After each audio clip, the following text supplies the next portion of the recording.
ਵਾਹਿਗੁਰੂ ਜੀ ਕਾ ਖਾਲਸਾ, ਵਾਹਿਗੁਰੂ ਜੀ ਕੀ ਫਤਿਹ। ਸਾਡੀਆਂ ਅਧਿਆਤਮਕ ਅਵਸਥਾਵਾਂ ਨੂੰ ਗੁਰੂ ਨਾਨਕ ਪਾਤਸ਼ਾਹ ਨੇ ਜਪ ਬਾਣੀ ਵਿੱਚ, ਜਿਸ ਨੂੰ ਅਸੀਂ ਅਦਬ ਸਹਿਤ ਜਪਜੀ ਸਾਹਿਬ ਕਹਿੰਦੇ ਹਾਂ, ਵੱਖ-ਵੱਖ ਖੰਡਾਂ ਦੇ ਰਾਹੀਂ ਸਾਨੂੰ ਸੋਝੀ ਦੇਣ ਲਈ ਕਲਾਸੀਫਾਈ ਕਰਕੇ ਰੱਖਿਆ ਹੈ।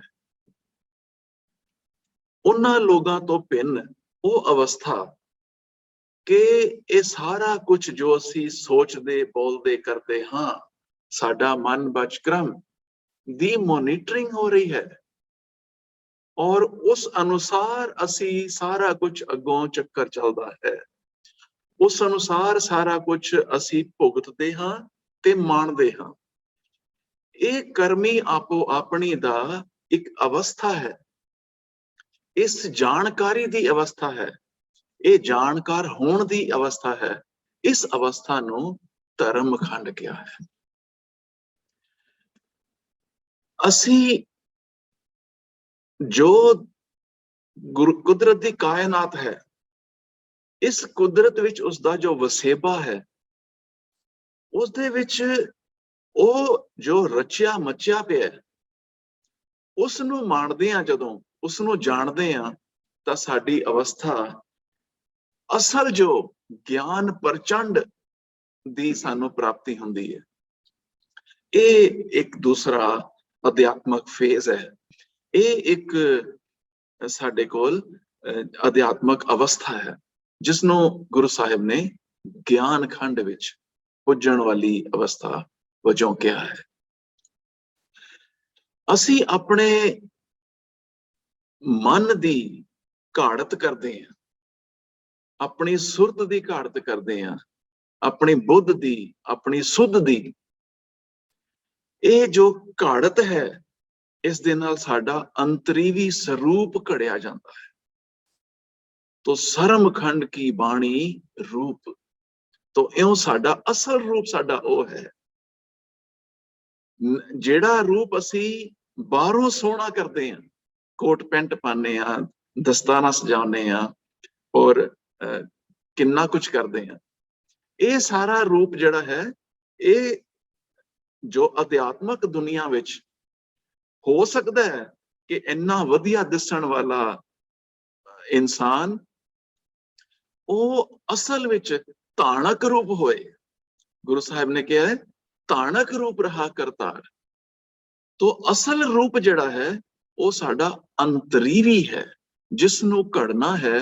ਇਹ ਜਦੋਂ ਘੜਿਆ ਜਾਏ, ਜੇ ਅਸੀਂ ਸਾਡੀ ਸੋਚ ਉੱਥੇ ਅਪੜ ਜਾਏ ਤੇ ਸਾਨੂੰ ਸੋਝੀ ਹੋ ਜਾਏ ਕਿ ਸਾਡਾ ਅੰਤਰੀਵੀ ਸਰੂਪ, ਜਿਸ ਸਾਡਾ ਮਨ, ਸਾਡੀ ਬੁੱਧੀ, ਸਾਡੀ ਸੁੱਧੀ, ਸਾਡੀ ਸੁਰਤੀ, ਇਹ ਕਿੱਥੇ ਖੜੀ ਹੈ, ਉਹ ਜਦੋਂ ਘੜੀ ਜਾਏ ਤਾਂ ਅਸੀਂ ਇਹ ਸਮਝੀਏ ਕਿ ਸਾਡੀ ਅਧਿਆਤਮਕ ਅਵਸਥਾ ਹੁਣ ਸਰਮਖੰਡ ਵਿੱਚ ਹੈ।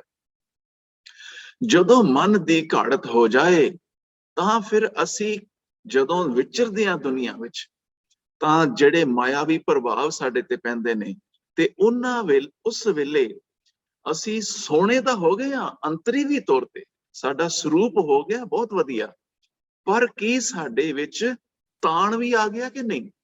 ਕਿ ਸਾਡੇ ਵਿੱਚ ਜ਼ੋਰ ਵੀ ਹੈਗਾ ਨਹੀਂ? ਕਿ ਅਸੀਂ ਯੋਧੇ ਹਾਂ ਕਿ ਨਹੀਂ? ਉਹ ਯੋਧੇ ਵੀ ਬਾਹਰੀ ਯੋਧਿਆਂ ਨਾਲੋਂ ਹਟ ਕੇ ਟੰਗਾ ਬਾਹਾਂ ਨੂੰ ਜਿਮ ਜਾ ਕੇ ਇਹ ਉਚੇਰਿਆਂ ਪਕੇਰਿਆਂ ਕਰਨ ਤੋਂ ਭਿੰਨ ਜਿਹੜਾ ਅੰਤਰੀਵੀ ਜ਼ੋਰ ਹੈ, ਉਹ ਜੋ ਮਹਾਬਲੀ ਨੇ, ਉਹ ਯੋਧੇ ਨੇ, ਉਹ ਉੱਥੇ ਅਸਲ ਜਿਹੜਾ ਜ਼ੋਰ ਹੈ, ਉਸ ਅਵਸਥਾ ਤੇ ਜਦੋਂ ਮਨ ਇੰਨਾ ਪੱਕਾ ਹੋ ਜਾਏ, ਜਦੋਂ ਸੋਚ ਇੰਨੀ ਪੱਕੀ ਹੋ ਜਾਏ ਕਿ ਕੋਈ ਮਾਇਆਵੀ ਪ੍ਰਭਾਵ ਕਿਸੇ ਵੀ ਸਮੇਂ ਕਾਮ, ਕ੍ਰੋਧ, ਲੋਭ, ਮੋਹ ਅਤੇ ਅਹੰਕਾਰ ਦੇ ਵਸ, ਉਸਦੇ ਚੁੰਗਲ ਵਿੱਚ ਪੈ ਕੇ, ਉਹਦੇ ਅੱਗੇ ਢਹਿ ਕੇ, ਉਹਦੇ ਅੱਗੇ ਗਿਰ ਕੇ, ਉਹਦੇ ਅੱਗੇ ਹਾਰ ਕੇ ਕੁਝ ਕਰਨਾ ਨਾ ਪਵੇ। ਤੋ ਇਹ ਜੋ ਅਵਸਥਾ ਹੈ, ਇਹ ਹੈ ਕਰਮਖੰਡ। ਔਰ ਕਰਮਖੰਡ ਦੀ ਗੱਲਬਾਤ ਹੈ, ਉਹ ਜ਼ੋਰ ਨਾਲ ਸੰਬੰਧਿਤ ਹੈ। ਕਰਮਖੰਡ ਕੀ ਬਾਣੀ ਜ਼ੋਰ। ਇੱਥੇ ਜਦੋਂ ਅਸੀਂ ਇਹਨਾਂ ਰਾਹਾਂ ਤੇ ਗੁਰੂ ਸਾਹਿਬ ਸਾਨੂੰ ਕਿਸ ਤਰ੍ਹਾਂ ਉਂਗਲ ਫੜ ਕੇ ਸਾਰੀਆਂ ਅਵਸਥਾਵਾਂ ਸਮਝਾਉਂਦਿਆਂ ਹੋਇਆਂ ਔੜਕ ਲੈ ਕੇ ਆਉਂਦੇ ਨੇ ਸੱਚਖੰਡ ਦੀ ਅਵਸਥਾ ਤੇ। ਉਹ ਸਾਰੇ ਜਿਹੜੇ ਮਨਮਤੀ ਔਰ ਮਾਇਆਵੀ ਪ੍ਰਭਾਵ ਤਹਿਤ ਕਿਸੇ ਸਥਾਨ ਨੂੰ ਸੱਚਖੰਡ ਕਹਿਣ ਨਾਲੋਂ ਕਈ ਡੇਰੇਦਾਰਾਂ ਨੇ, ਕਈਆਂ ਨੇ ਆਪਣੇ ਇਹ ਸੱਚਖੰਡ ਉਸੇ ਤਰ੍ਹਾਂ ਦੀ ਅਵਸਥਾ ਹੈ ਜਿਸ ਤਰ੍ਹਾਂ ਧਰਮਖੰਡ ਅਵਸਥਾ ਹੈ, ਜਿਸ ਤਰ੍ਹਾਂ ਸਰਮਖੰਡ ਅਵਸਥਾ ਹੈ, ਜਿਸ ਤਰ੍ਹਾਂ ਕਰਮਖੰਡ ਅਵਸਥਾ ਹੈ, तो उसी तरह सचखंड दी अवस्था है। तो गुरु साहिब सचखंड खंड दे डड्डे दी सिहारी इसनों गुरबाणी व्याकरण अनुसार अधिकरण कारक विच लेके जाती है। मतलब सचखंड विच भाव सचखंड दी अवस्था विच वो सिहारी बहुत कुछ कह रही है। सचखंड वसै निरंकार, सचखंड वसै निरंकार। इस अवस्था विच सब माहे सब थाहे केवल ते केवल निरंकार ही नजर आता है। ओ जेता कीता तेता नाओ ओ प्रतीत होता है। सब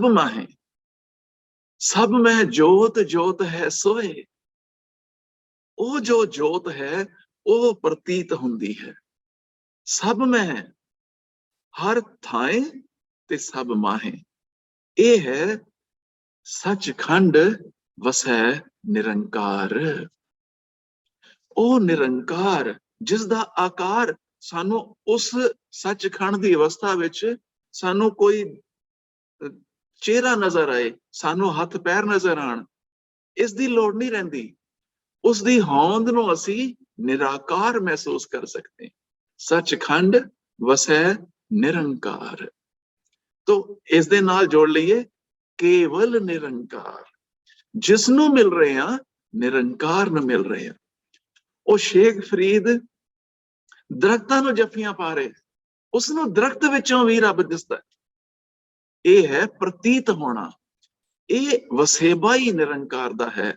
सचखंड वसै निरंकार।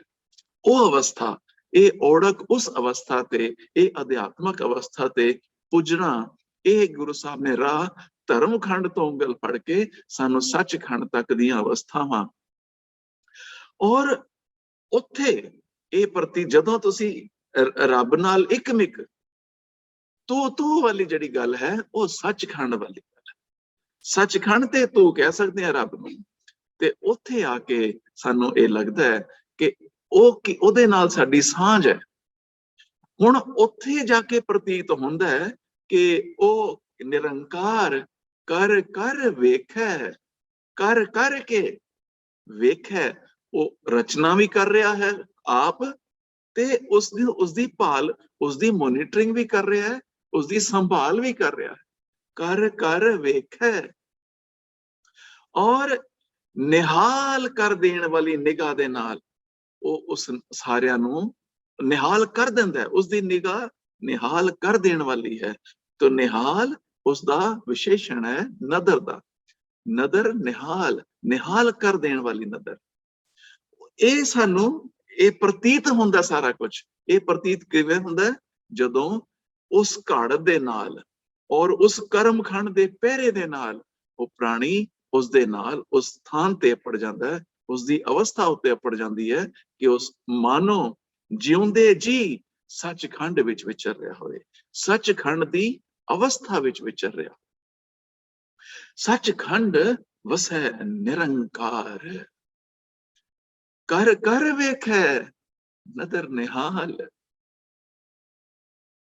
वो की कर रहा है, उसदा भी उसदी असीमता दा, उसदी मैग्नैनिमिटी दा उत्थे अंदाजा लगदा है की कुछ कर रहा है। तिथै खंड मंडल वरपंड।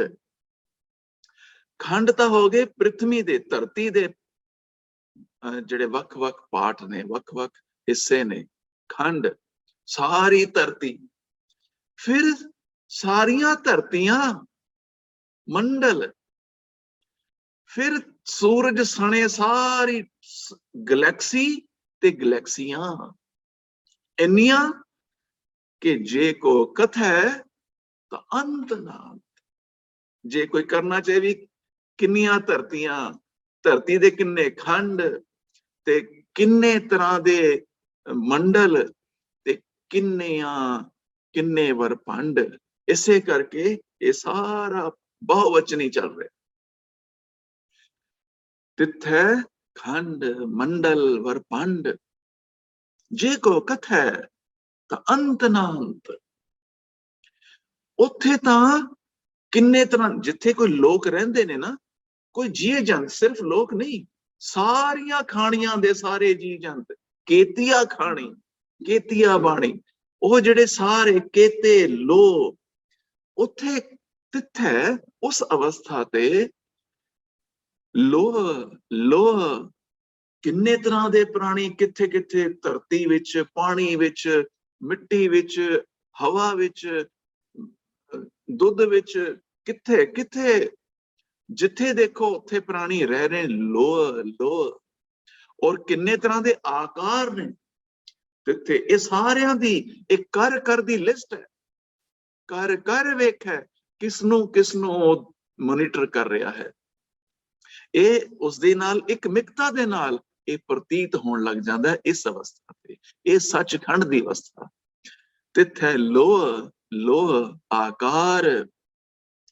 फिर उस तो बाद ये भी प्रतीत होंदा है कि ये सारे उसदे हुक्म विच बचे पे ने। जिव जिव हुक्म, हुक्म एक वचन, उसदा हुक्म, उसदा विधान, उसदा धर्म, उसदा धर्म उसदा विधान है, उसदा विधान उसदा हुक्म है। जिव जिव हुक्म तिवै तिव कार, कार बहुवचन, आपो अपनी कारे लगे ने सारे, कीड़ी तो लैके आसमान ते उड़न वाला सारे आपो अपनी कार च लगे। तिवै तिव कार, जिव जिव हुक्म तिवै तिव कार। और ਇਹ ਵੀ ਜਦੋਂ ਅਸੀਂ ਨਾਲ ਬੈਠੇ ਆ ਨਾ, ਦੇਖ ਰਹੇ ਆ ਕਿ ਸੱਚੇ ਪਾਤਸ਼ਾਹ ਕਰ ਕੀ ਰਹੇ ਹੋ ਤੁਸੀਂ, ਨਿਰੰਕਾਰ ਕੀ ਕਰ ਰਹੇ ਹੋ, ਕਾਲਪੁਰਖ ਕੀ ਕਰ ਰਹੇ ਹੋ, ਉਸ ਅਵਸਥਾ ਤੇ ਵੇਖ ਹੈ ਵਿਗਸ ਹੈ, ਉਹ ਦੇਖ ਰਿਹਾ ਹੈ ਤੇ ਖੁਸ਼ ਹੋ ਰਿਹਾ, ਵਿਗਸ ਰਿਹਾ ਹੈ, ਖੁਸ਼ ਹੋ ਰਿਹਾ ਹੈ, ਸਮਾਈਲ ਕਰ ਰਿਹਾ ਹੈ, ਵੇਖ ਹੈ ਵਿਗਸ ਹੈ ਕਰ ਵਿਚਾਰ।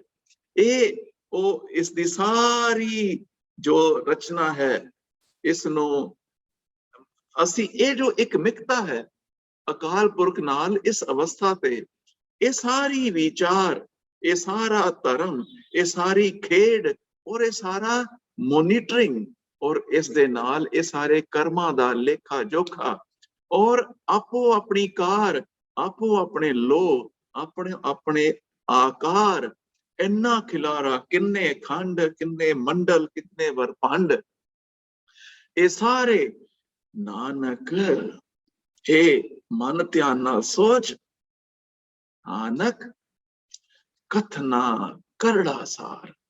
सार होंदा है कि जिहड़ा लोया होए पक्का, ओ करड़ा, ओ मतलब ए कोई एडा कोई जिहड़ा औखा जा काम होए, नानक कथना बड़ा औखा करड़ा सार।